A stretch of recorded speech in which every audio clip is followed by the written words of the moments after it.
दिव्यांगांनी विविध मागण्यांसाठी विधानभवनावर धडक दिली आणि राम कदम यांनी त्या दिव्यांगांचं सांत्वन केलं आहे।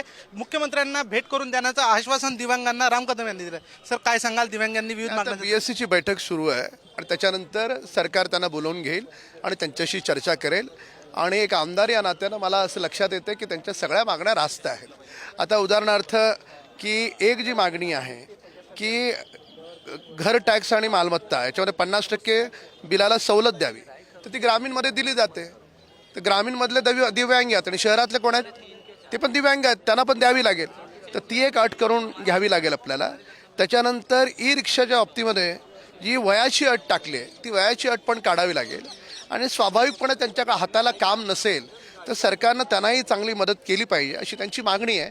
सरकार त्यांच्यावर चर्चा करेल आणि सकारात्मक तोडगा काढेल। तुम्ही या दिव्यांगांच्या मागण्या विधानसभेमध्ये लावून धरणार का? मी स्वतःच धरणार। आज मला वेळ मिळाला, आज संधी मिळाली तर आज मांडीन, नाही तर उद्या मांडीन। मुख्यमंत्र्यांसोबत यांची भेट होणार आहे का? 100% होणार आहे।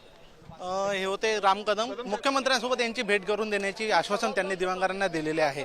पंकज गादगे, पुढारी न्यूज, नागपूर।